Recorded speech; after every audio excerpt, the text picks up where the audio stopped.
Hello there. Welcome to our review of the new A24 horror film, Bodies, Bodies, Bodies. I'm joined by my girlfriend Amber, who came to see it with me yesterday, and will be giving her thoughts as well. Hello. It stars Amandla Stenberg, not Amanda, Amandla, who we know from The Hunger Games. Yes. And what was the other one? The Hate U Give. She was the lead actress in The Hate U Give. That was her film, whereas The Hunger Games, she was just like... Was she even in the sequels? No, she dies. Spoiler. She dies? Yeah. Rachel Sennot from Shiva Baby. Yeah, that'll be the other one that you recognise. And Pete Davidson as well.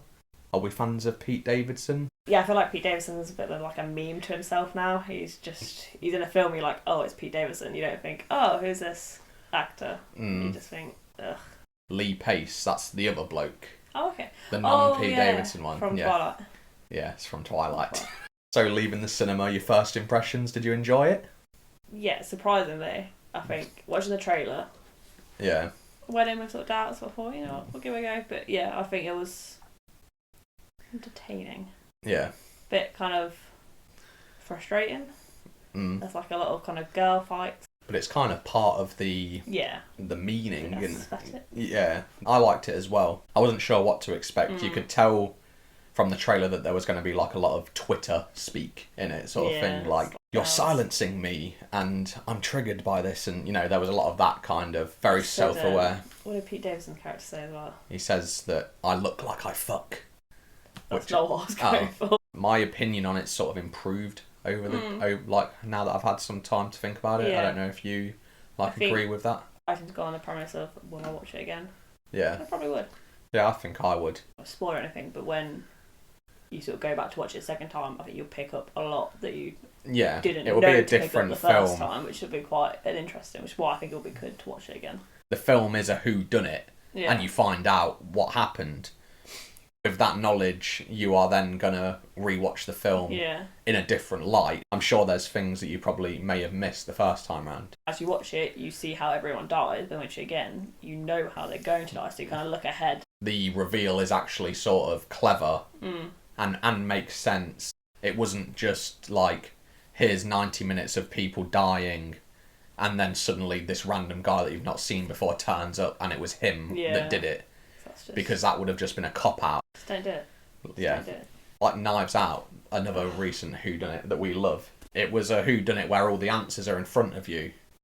Yeah. But you still can't figure it out. I mean, I was whispering to you whilst we were watching the film, but my guesses as to who did it did keep changing. I personally did guess what the ending was going to be at one point in my head, but I can't claim to say that was the only possibility that I thought. There was multiple different plausibilities. The character you thought might have thought it was ended up dying. You're like, well, now?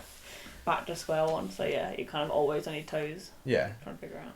It wasn't predictable in that sense, was it? Because it didn't just... predictable would have been what we said a minute ago, where the guy turns up at the last minute. And it's short and sweet.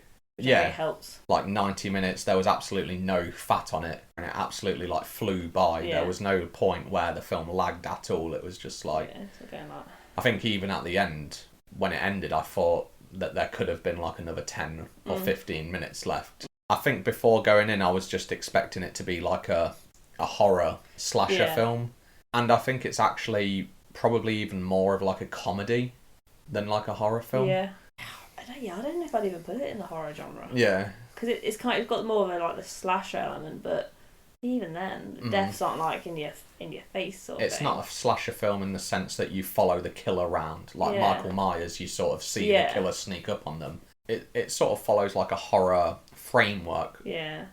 There is a couple of jump scares in it and stuff. You gasped at one point. It wasn't, apart from a couple of jump scares, it wasn't particularly scary, but I think the whole idea of these girls being trapped in this house, there's a storm going on, there's no signal, and people keep dying. That has a horror inherent in it. Because there's the comedy and just with all the characters, I don't think I ever particularly feel scared. No. I would in a actual horror. So I can't put my finger on it, to be fair, what kind of genre it falls under. It's a bit of a... That's sort of one of the reasons it's grown on me over the day, because I think coming out of the cinema, I was judging it as purely a horror film. Yeah.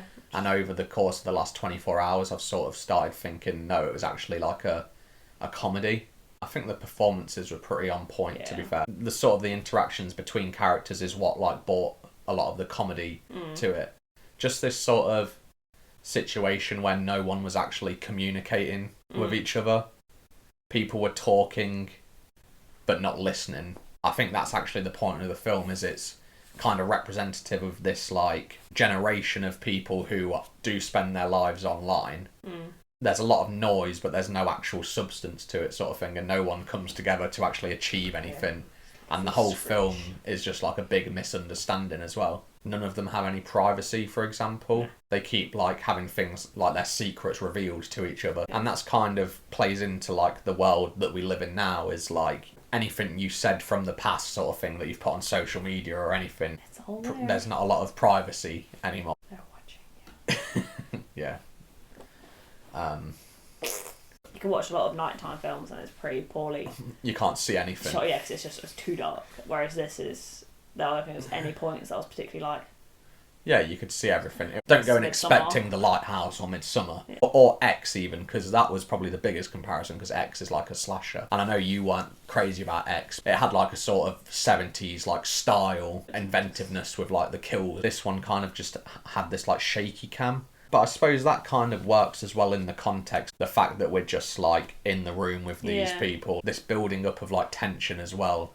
And it just becomes more of a farce. Like we've said, they don't communicate with each other and it just snowballs out of control. So the shaky cam kind of adds to that like chaos. The chaos, yeah. And like the layer of stress that you do sort of feel. You do. Any point in a film on something like that. I know it's a good stressful film. A lot of the characters are kind of like, not pieces of shit, but like pieces of work, like frustrating and get under your skin. But that plays into like the comedy of it, the chaos of the situation, the tension between them all. On second watch with this, I don't think you get bored again, because it's just straight.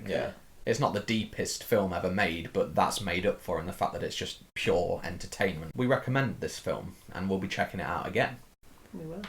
If you liked this review, please leave a comment, please subscribe. There'll be more content coming soon. Now it's time to go.